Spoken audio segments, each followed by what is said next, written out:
unajaza kinywa chako. Wewe kwa kinywa chako mwenyewe unajua. Wewe kila mmoja anajua kwa kinywa chake mambo ambayo anatamka kila wakati. Mambo ambayo anaongea kila wakati. Bwana Yesu asifiwe. Amen. Kama sisi wa Kristo tupeleleze moyo wetu.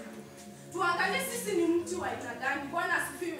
Tuangalie katika hazina ya moyo wetu ni mambo magani yaliyo kwa moyo wetu. Bwana asifiwe. Kama ni mambo mabaya, si tuambie Mungu aiondoe. Sababu Mungu ni Mungu mkuu. Mungu ni Mungu wa kusamehe bila kupendelea. Anasamehe kila mmoja. Bwana asifiwe. Tuache sisi kama wanadamu ama kama wa Kristo tuwe kwa hazina ya moyo wetu tuwaze mambo mabaya. Amen. Bwana Yesu asifiwe. Amen. Kitabu cha pili ni Mathayo 12 mstari wa 33 hadi 37. Mathayo 12 33 hadi 37. Neno linasema, ufanyeje mti kuwa mzuri na matunda yake kuwa mazuri? Yes. Bwana asifiwe. Amen. Ufanyeje kuwa mti mzuri na matunda yake kuwa mazuri? Kama sisi wa Kristo tutafanyaje tuwe watu wa kupendeza na matunda iwe mazuri? Bwana asifiwe. Amen. Mimi najua tu ni kunyenyekea mbele za Mwenyezi Mungu. Ndiposa matunda yetu yatakuwa mazuri. Tukinyenyekea mbele za Mwenyezi Mungu, hakika tutakuwa na matunda mazuri. Amen. Tukijidili mbele za Mungu na tukitii, hakika matunda yatakuwa mazuri. Bwana Yesu asifiwe. Amen. Inaendelea ikisema, au ufanyeje mti kuwa mbaya na matunda yake mabaya? Mti mbaya ni wale wanadamu ambao wanaongea mambo maovu. Sababu hiyo mti ijapaliliwa.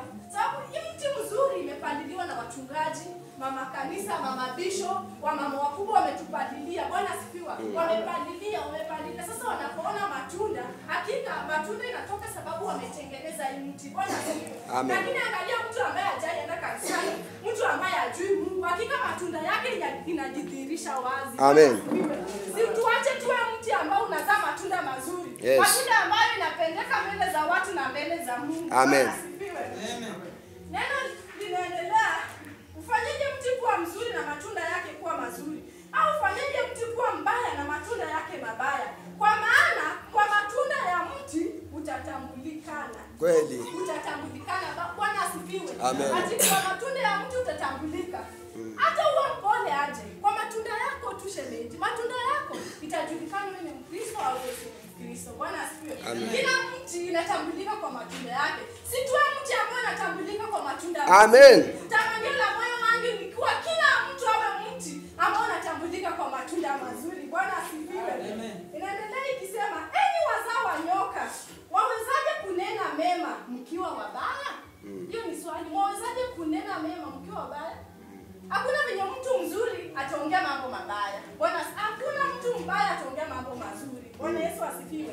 Hasa tu wa Kristo ambao tunanena mambo mazuri mbele ya watu na mbele za dunia. Tujitahidi mbele za Mungu pia. Bwana asifiwe.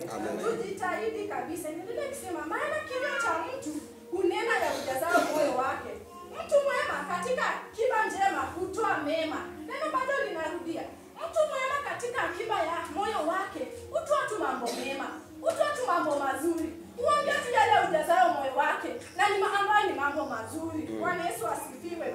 Naendelea ikisema, mtu mwema katika akiba njema hutoa mema. Na mtu mbaya katika akiba mbaya hutoa mambo mabaya. Mtu mbaya tu kawaida anaongea tu mambo mabaya. Anaropoka tu mambo mabaya. Bwana asifiwe. Katika mambo yake mabaya ama kuongea kwake, utajua tu huyu mtu hapana. Na katika kuongea kwa mtu pia unajua huyu mtu ako na Mungu. Bwana asifiwe. Na pia sometimes hata kuongea kwetu, hata kabla mtu aje kujua, ajesema wewe ni Mkristo ama hapana, kwa kuongea kwetu tu kuvaa kwetu, mtu anajua hapana, huyu ni mfuasi wa Mungu. Petro alijulikana aje kutembea kwake tu alijua huyu ni mfuasi wa Mungu. Bwana asifiwe. Amen. Asubuhi leo tamanio la moyo wangu kutembea kwetu, kunena kwetu. Amen. Amen. Amen. Watu wa Mungu. Amen. Si lazima useme nimeokoka nendane evanjeli. Kwa mfano maongezi yetu tu yatatuuza tu. Bwana Yesu asifiwe. Amen.